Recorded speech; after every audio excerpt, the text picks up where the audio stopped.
Fala galerinha do Motiva, tudo bem com vocês? Professor Paulo Ricardo na área.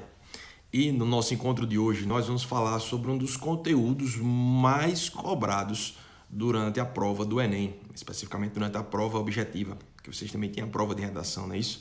E esse conteúdo é um conteúdo que particularmente gosto muito de discutir, é um conteúdo muito prático, é um conteúdo que nos representa bastante, justamente que é o conteúdo de variação linguística, beleza?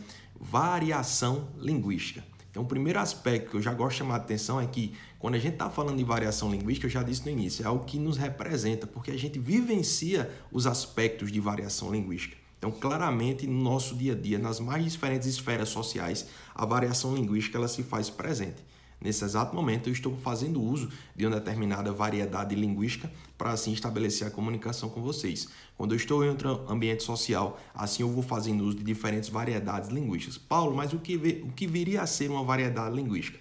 Aí, gente, atenta para o nome, variedade. Variedade significa o quê? Mudança, alteração. Linguística, expressão que eu sempre chamo a atenção de vocês aí durante as aulas. Linguística está associada ao uso da língua. E o que é que está na base de uso da língua? Justamente as palavras. Ou seja, mudança, palavras. Ou seja, as mudanças no uso das palavras. Beleza, gente? Entra aí, é o que a gente começa a entender o que seria a variação linguística. Já que eu estou falando de palavra e nós utilizamos a palavra para se comunicar, e você já tem que ter atenção à primeira grande observação. Se eu estou me utilizando a palavra para me comunicar, lembra, essa palavra, na hora que eu vou me comunicar, ela se reproduz através basicamente de duas modalidades. Quais são? A modalidade falada e a modalidade escrita. Não esqueçam disso. Ou seja, existe a língua falada, ou a língua oral, ou a língua escrita. Ou seja, expressões que são muito comuns de aparecer na hora da prova. Infelizmente, fruto de um contexto social no qual vivemos, no qual se dá muita ênfase e força à escrita, muitas vezes em maior relevância do que a própria oralidade e a fala, a gente acaba esquecendo de que a gente utiliza a fala, né, a oralidade para se comunicar. E ela compõe um desses aspectos também da variação linguística. Beleza? Então, já toco no primeiro aspecto com vocês aí dentro de variedade linguística, é entender um pouco de fala e um pouco de escrita.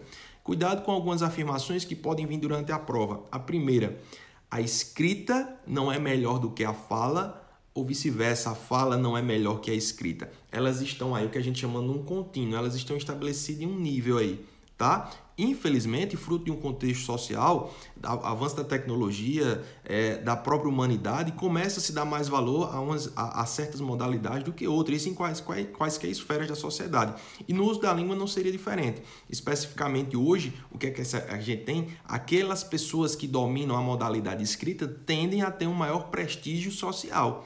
Paulo, como assim? Hoje tudo, gente, se faz através de contratos escritos, ou seja, tem poder o quê? A palavra escrita. Então, a partir de um contrato, por exemplo, o que está escrito ali está assinado, está demarcado com a sua assinatura, aquilo ali tem um valor jurídico e por aí vai. Muito antigamente, por exemplo, tipo meus avós, pessoas mais idosas que eu tenho contato, dizem assim, o que vale é a palavra. Ou seja, mas a gente sabe que hoje em questões mais formais, a palavra não tem esse poder, porque a palavra acaba se perdendo. Então, a escrita acaba ganhando esse prestígio. Então, esse é o primeiro ponto. Elas não existe uma modalidade melhor ou pior do que a outra. Existe muitas vezes fruto de um contexto, como eu já disse, elas são mais valorizadas do que outras, naturalmente. Então, a gente já puxa para um segundo ponto, que é a questão do preconceito linguístico. Cuidado. Aquela pessoa que ela não domina com exatidão, com maior habilidade, com maior destreza do que você, muitas vezes, do que em relação a outra pessoa, a modalidade escrita, muitas vezes ela tende a ser o quê? Subjugada, sofre um preconceito. Então, cuidado com isso. Cada modalidade ela tem o seu respeito, tem o seu valor. E dentro da modalidade falada, existem aqueles níveis literalmente de organização, que vão do nível mais formal ao nível informal. Assim como na modalidade escrita, existe o seu nível do mais formal ao mais informal também. Então, se liga aí já nessas expressões que eu vou falando. Ainda dentro da questão da fala e da escrita, preste atenção numa coisa. Cuidado com essa afirmação que eu já vi, inclusive, aparecer em prova e muitos alunos acreditam e pensam assim. Eu posso afirmar que a escrita é uma representação da fala? A escrita é uma representação da fala? Cuidado com essa afirmação, totalmente negativa. A escrita não é uma representação da fala. Por quê? Nesse exato momento aqui eu estou me comunicando com vocês através da língua, ou seja, através da palavra, da modalidade falada. Peguem tudo isso que eu falei desde o começo e coloquem no papel.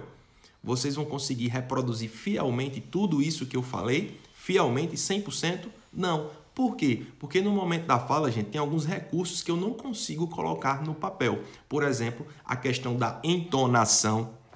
Se liga nisso aí, ó. A questão da entonação, a questão das pausas, que podem ser mais longas, podem ser mais curtas.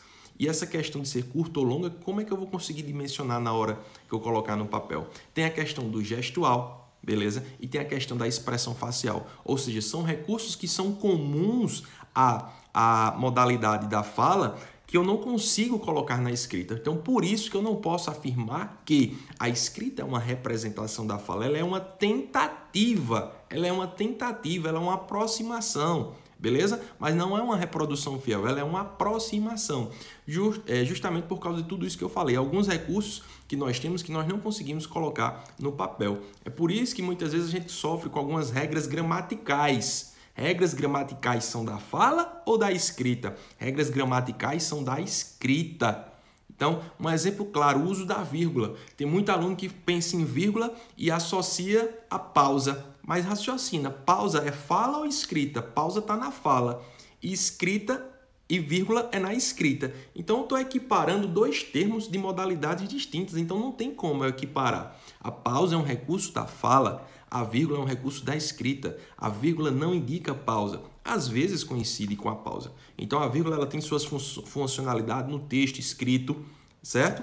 Então, a partir de determinadas regras gramaticais. Então, uma grande sacada já para entender variação linguística é entender a fala com suas características próprias e a escrita com suas características próprias. E as duas andam de mãos dadas, cada uma na sua modalidade, cada uma tendo a sua função no momento de comunicação, desde o nível mais formal ao nível informal. Beleza, gente? E para completar esse meu raciocínio, eu tenho um quadrozinho bem interessante para mostrar para vocês. Características da fala. A fala é espontânea, enquanto a escrita é monitorada. Expressões muito comuns que podem aparecer em prova. Paulo, como assim? Explica isso pra gente. A escrita é espontânea. A escrita é isso aqui. A fala é espontânea. É isso aqui, gente. Eu tô falando, vou falando. Se tiver algum problema, eu volto e continuo falando e por aí vai. Enquanto a escrita não, ela é monitorada. Paulo, como assim monitorada? O que é algo monitorado? É algo que está ali, que eu preciso ter mais atenção, que segue algumas regras. Por menor movimento ou texto escrito que vocês escrevam, desde um texto no WhatsApp, vocês ali mobilizam algumas informações mínimas para poder conseguir escrever aquilo ali. Então, vocês têm uma atenção monitorada ali. Compara agora, considerando as devidas proporções, a redação do Enem. Qual dos dois tem maior tensão, maior monitoramento? Justamente na redação do Enem, porque ali vocês têm uma carga maior de informações para colocar no texto escrito, seguindo diferentes regras. Ambas são contextos de monitoramento, só que um com mais ênfase do que outro. É tanto que lá no WhatsApp ele se aproxima muito da fala. É tanto que eu posso reescrever, eu posso apagar, eu posso marcar alguma coisa. Beleza? Ele tem muito essa dinâmica da fala, mas ainda é um texto escrito, com muitas características da fala, mas é um texto escrito. Beleza? Assim como a redação é um texto escrito, mais monitorado. Beleza, gente? Tranquilo? Outras características que nós temos, a fala é passageira, enquanto a escrita é duradoura. Paulo, como assim? A fala é passageira. O que eu estou falando aqui, gente, já se perdeu.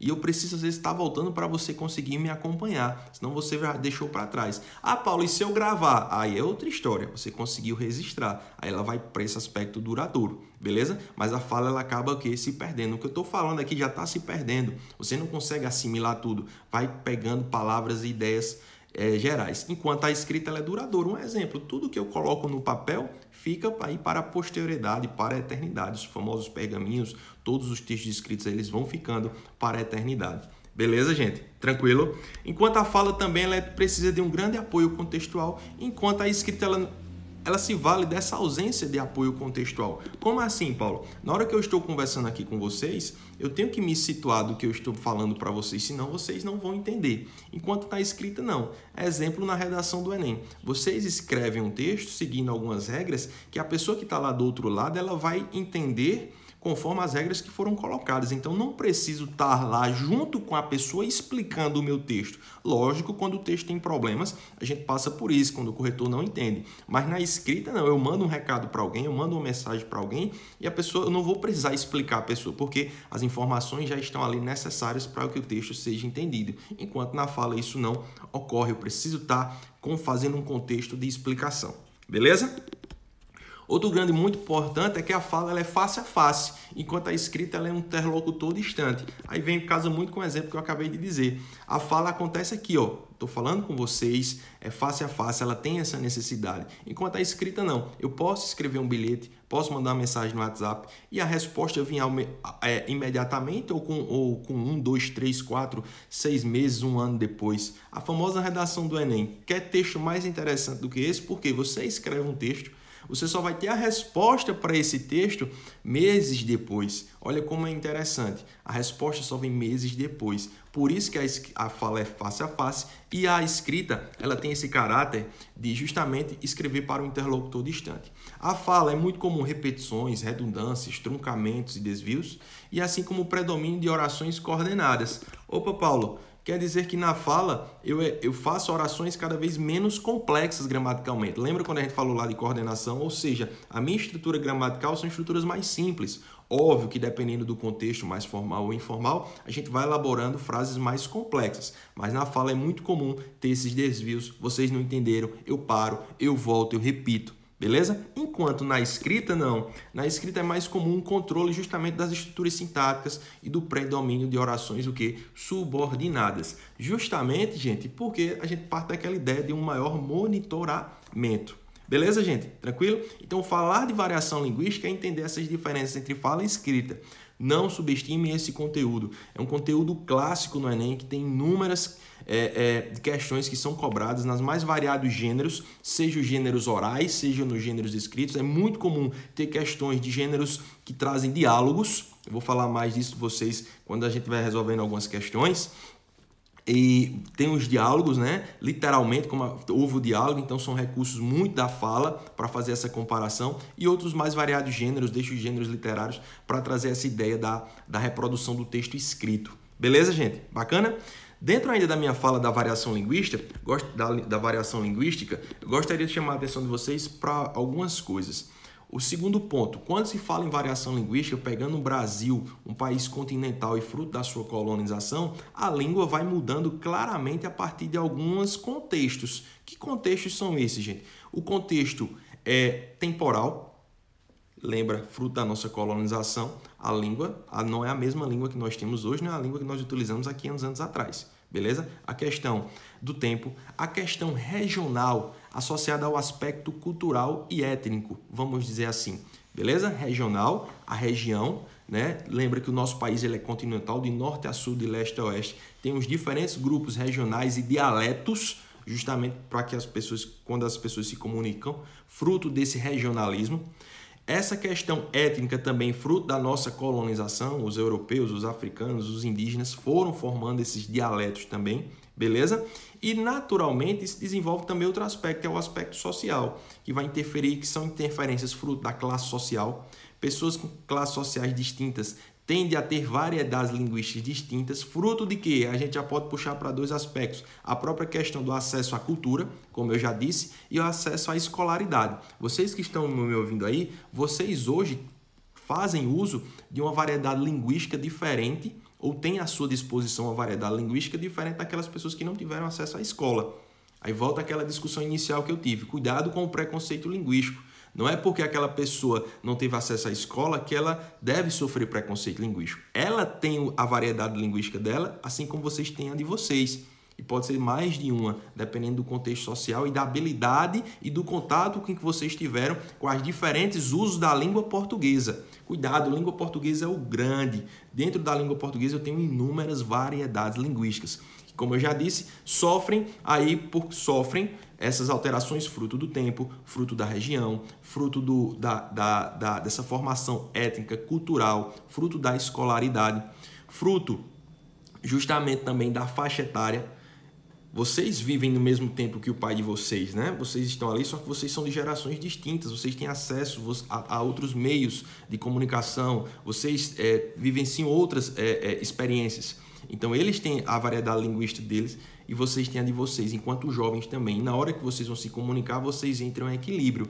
E me chama a atenção justamente para o fato de pessoas que muitas vezes não foram à escola e nem por isso elas deixam de se comunicar, elas conseguem se comunicar do mesmo jeito. Assim, com uma pessoa que tem um mais alto grau de instrução formal, vamos dizer assim. Na hora que elas estão conversando, elas entram num ponto de equilíbrio. Basicamente, elas vão utilizar ali a modalidade falada. Elas entram num ponto de equilíbrio para que consigam se comunicar. Beleza, gente? Então, isso é muito importante.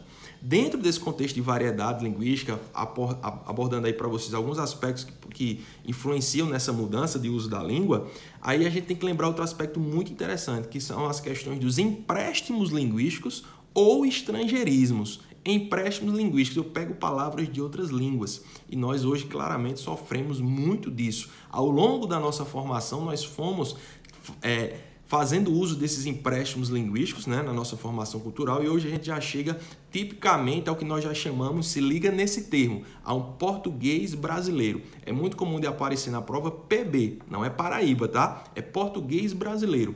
Fruto dessa colonização, lógico que nós temos nossas raízes no português de Portugal, mas fruto de todo esse tempo, dos empréstimos linguísticos, todo esse processo de variação, como eu já falei para vocês, nós já temos hoje um português tipicamente brasileiro, é o famoso PB.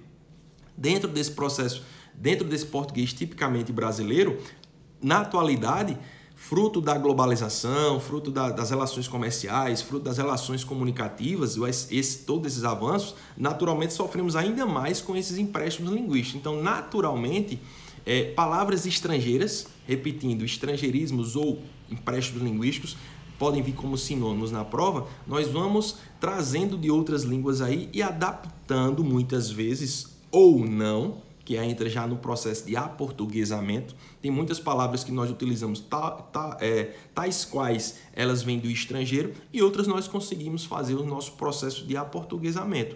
Um exemplo simples, a palavra surf, S-U-R-F, ela vem do estrangeiro. Nós já aportuguesamos, colocamos o E no final. Então, nós já temos esse processo de aportuguesamento claro. Outras palavras, por exemplo, como delivery, outdoor, são palavras que vêm do estrangeiro, nós já incorporamos ao nosso uso, né? Palavras como live, selfie, mas aí não fizemos o nosso aportuguesamento, acabamos usando tal qual elas chegaram aqui para nós. Então, percebam muito que na atualidade hoje, o processo de estrangeirismo, de empréstimo linguístico, ele é muito, muito, muito forte. Beleza, gente? Tranquilo? Então é isso que eu vinha para discutir para vocês. Vocês aí vão ter uma série de questões para colocar em prática tudo isso aí que eu vinha falando. E aí, variação linguística. É isso aí. Beleza, gente? Um grande abraço para vocês e até a próxima. Valeu!